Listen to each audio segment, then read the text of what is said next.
টুলু মণ্ডলের ম্যানেজার শীতেশ প্রামাণিককে গ্রেফতার করে আজ তাকে সিউড়ি আদালতে তোলা হয়। বিচারক 7 দিনের পুলিশি হেফাজতের নির্দেশ দিয়েছেন। আজ সরকারি আইনজীবী বিভাস চ্যাটার্জি আদালতকে জানান, এই ব্যক্তিকে জেরা করে একটি ডায়েরি উদ্ধার করা হয়েছে। আধিকারিকদের নাম রয়েছে। এছাড়াও নকল ডিসিআর ছাপানো মেশিন পাওয়া গিয়েছে।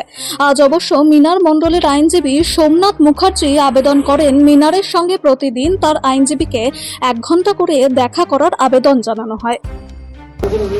কোথায় কাজ করতে লাগবে? পাঁচামি ক্যাসার সাপ্লাই অফিসে। কি আঙ্গের কাজ করতে? বাড়ি কোথায়? সাপ্লাই অফিসে। বাড়ি কোথায়? বাড়ি এরা মুর্শিদাবাদ সালা। কোন পোস্টে কাজ করতে? কোন পোস্টে কাজ করতে আপনি? সাপ্লাই অফিসে বলছি তো। চলেন গো চলেন। কার আন্ডারে কাজ করতে? দাঁড়া।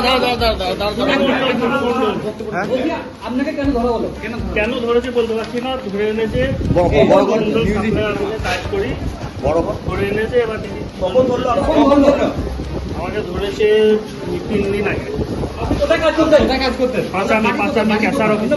আপনার বাড়ি কোথায়? আমার বাড়ি মুর্শিদাবাদ সালা এরা গ্রাম।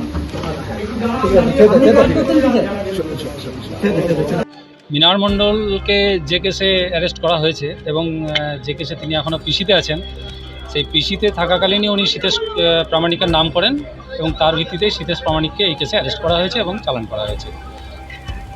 পুলিশ 10 দিনের পিসি চেয়েছিল, জজ সাহেব 7 দিনের পিসি অ্যালাউ করেছেন এবং আগামী 10 তারিখে তাকে কোর্টে হাজির করার জন্য অর্ডার দিয়েছে। এর বেশি আর কিছু বলা যাবে না, যেহেতু প্রাইমারি স্টেজে ইনভেস্টিগেশন আছে। এর বেশি আমি আর কিছু বলতে পারবো, ঠিক আছে? আমি এর বেশি আর কিছু বলবো না। আমার কথা হচ্ছে যে মিনার মণ্ডলের কথা অনুযায়ী এনার নামটা এসেছে এবং তার ভিত্তিতেই এনাকে অ্যারেস্ট করা হয়েছে। এর বেশি তদন্তের সাথে আর কিছু বলা যাবে না। আমার নাম অসীম কুমার দাস, আমি আসামি পক্ষে আছি। ঠিক আছে। 7 দিনের বেশি আলাদা হলো আমরা চেয়েছিলাম। তো এনার থেকে যে ডেভেলপমেন্টটা হয়েছে সেটা আমরা কোর্টের কাছে বলেছি এবং এই ভদ্রলোক সেই ভদ্রলোক যিনি আমাদের সামনে, ইনি এবং আগে যিনি অ্যারেস্ট হয়েছিলেন, এরা দুজনে মিলে আমাদেরকে ইনপুট বা লিড দিলেন, যেখান থেকে আমাদের ওই ছাপাখানার মেশিনের সমস্ত কিছু সিজার হলো, যে চালানগুলো ইত্যাদি ইস্যু করা হতো। তো ইনভেস্টিগেশন চলছে এখন। আমাদের 7 দিনের পিসিপিআর হয়েছে, পেয়েছি আমরা। দেখি কি এনার বিরুদ্ধে মূল অভিযোগটা কি রয়েছে।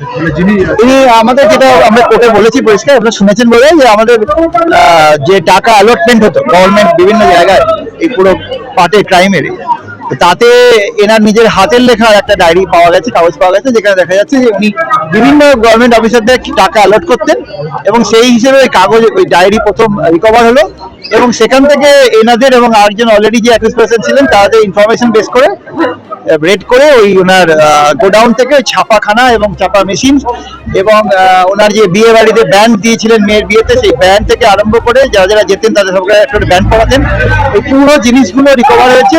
আগামী দিনে আপনারা অপেক্ষা করুন। ডেফিনেটলি ইনভেস্টিগেশন যেভাবে এগোচ্ছে, আমি খুব অন বিহাফ অফ স্টেট আমি খুব হোপফুল কেস ঠিক মতো এগোচ্ছে। বাকিটা আগামী দিন বলবো। আচ্ছা, ওই প্রিন্টার থেকে কি জাল ডিসিআর কি ছাপানো, এটা তদন্ত ইনভেস্টিগেশনের পার্ট আছে। এখনো পর্যন্ত ফরেনসিক বা ইত্যাদি না এলে এটা কনফার্মই বলা যাবে। গভর্নমেন্ট অফিসিয়াল যাদের নাম পাওয়া গেছে তাদেরকে কি কেসে ইনক্লুড করা হচ্ছে? দেখা যাক, এটা পার্ট অফ ইনভেস্টিগেশন।